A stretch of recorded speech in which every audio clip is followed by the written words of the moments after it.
अकबर बीरबल में आज की कहानी दुनिया की सबसे बड़ी चीज की है। एक बार की बात है, बीरबल दरबार में मौजूद नहीं थे। इसी बात का फायदा उठाकर कुछ मंत्रीगण बीरबल के खिलाफ महाराज अकबर के कान भरने लगे। उनमें से एक कहने लगा, महाराज, आप केवल बीरबल को ही हर जिम्मेदारी देते हैं और हर काम में उन्हीं की सलाह ली जाती है। इसका मतलब यह है कि आप हमें अयोग्य समझते हैं। मगर ऐसा नहीं है, हम भी बीरबल जितने ही योग्य हैं। महाराज को बीरबल बहुत प्रिय थे।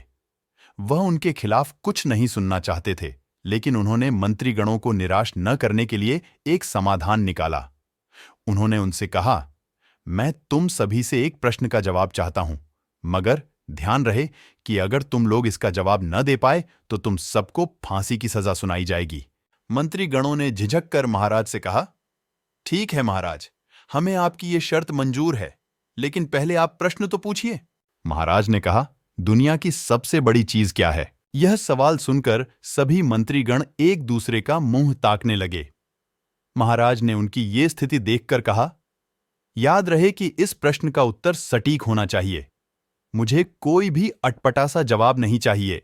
इस पर मंत्रीगणों ने राजा से इस प्रश्न का उत्तर देने के लिए कुछ दिनों की मोहलत मांगी।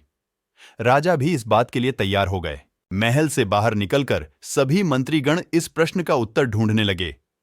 पहले ने कहा कि दुनिया की सबसे बड़ी चीज भगवान है, तो दूसरा कहने लगा कि दुनिया की सबसे बड़ी चीज भूख है।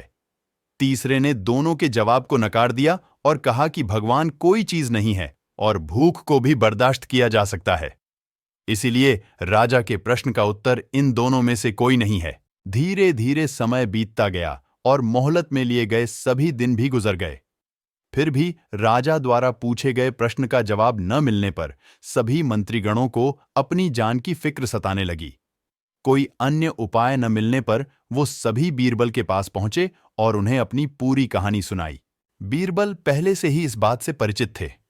उन्होंने उनसे कहा, मैं तुम्हारी जान बचा सकता हूं, लेकिन तुम्हें वही करना होगा जैसा मैं कहूं। सभी बीरबल की बात पर राजी हो गए। अगले ही दिन बीरबल ने एक पालकी का इंतजाम करवाया। उन्होंने 2 मंत्रीगणों को पालकी उठाने का काम दिया, तीसरे से अपना हुक्का पकड़वाया और चौथे से अपने जूते उठवाए वह स्वयं पालकी में बैठ गए। फिर उन सभी को राजा के महल की ओर चलने का इशारा दिया। जब सभी बीरबल को लेकर दरबार में पहुंचे तो महाराज इस मंजर को देखकर हैरान थे। इससे पहले कि वो बीरबल से कुछ पूछते, बीरबल खुद ही राजा से बोले, महाराज, दुनिया की सबसे बड़ी चीज गरज होती है। अपनी गरज के कारण ही ये सब मेरी पालकी को उठाकर यहां तक ले आए हैं। यह सुन महाराज मुस्कुराए बिना न रह सके और सभी मंत्रीगण शर्म के मारे सिर झुकाए खड़े रहे। कहानी से सीख। इस कहानी से हमें यह सीख मिलती है कि हमें कभी भी किसी की योग्यता से जलना नहीं चाहिए, बल्कि उससे सीख लेकर खुद को भी बेहतर बनाने की कोशिश करनी चाहिए। आपको ये कहानी कैसी लगी, हमें कमेंट बॉक्स में जरूर बताएं और ऐसी मजेदार कहानियों के लिए हमारे चैनल को अभी सब्सक्राइब करें और बेल आइकन दबाएं।